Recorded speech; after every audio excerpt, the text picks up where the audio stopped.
Hi, fifth graders. Hope everyone's doing well today. I know my boys and I really wanted to get outside this morning, get some fresh air. So we took a run around the block a couple times, which really helped us just kind of gear up and get ready for the day today. So today I thought we would do some addition with decimals and fractions. And again, while this might be easy for you to do on paper, I really want you to challenge your brains and see if it's something you can do mentally with some mental math here. So the first problem I'm going to give you today is 5/10 plus 7/12. Sorry. Okay.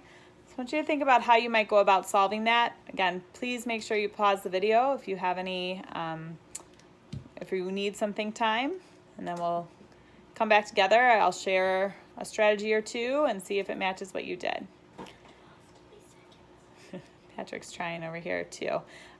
So what we have for this, I'm going to go ahead and share two different strategies I might use to solve this problem.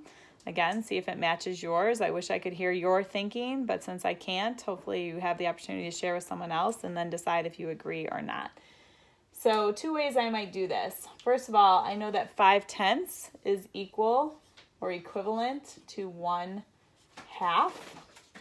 And if I'm talking about a fraction or a whole that's broken into 12 pieces, I know that half of 12 would be 6/12.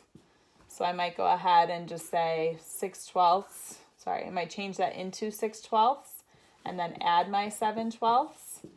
When I have 6 pieces out of 12 plus 7 pieces out of 12, I know that's going to give me 13/12, which of course is an improper fraction that needs to be simplified into a mixed number of 1 and 1/12. So that's one strategy I might use. Another strategy I might use is I might, again, just remember that 5/10 is equivalent to 1/2. And then when I look at my 7/12, I might remember that 7/12 is very close to my benchmark of 1/2. So I'm going to actually take out 1/2 of that. So I have to subtract 1/12, right, to be left with 6/12 here, which is equal to 1/2.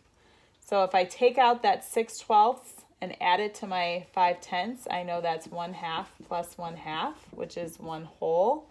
And then remember I had to take that 12th out to make it 1/2. So now I'm left with my 1 and 1/12 answer, which is the same as what I had up here. Okay. And then I thought we'd try one more, kind of similar to that.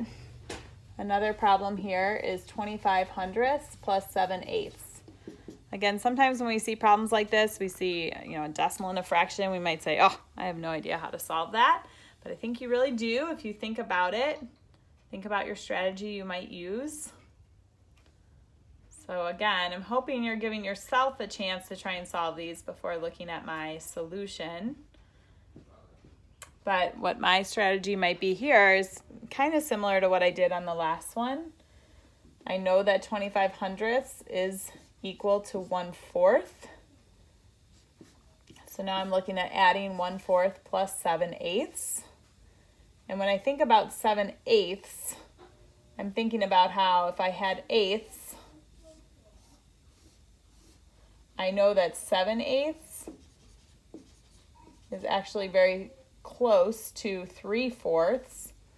I know that 6 of those eighths, sorry, you can't see there, 6 of those eighths is equal to 3/4. So what if I pulled out that 6/8? 1/4 plus 6/8, which simplifies to 3/4, is going to give me 1 whole. 1/4 plus 3/4 gives me 1 whole. And then I just have that extra 1/8 in there. So I have to add that 1/8 back in to get an answer of 1 1/8. Or if I wanted to try it differently, I could, also remember that this is 1/4 and know that in terms of eighths, 1/4 out of that eighth is equivalent to 2/8. So now I'm adding 2/8 plus 7/8, which gives me 9/8, which then again can simplify to a mixed number of 1 1/8. All right. Have a great rest of the day.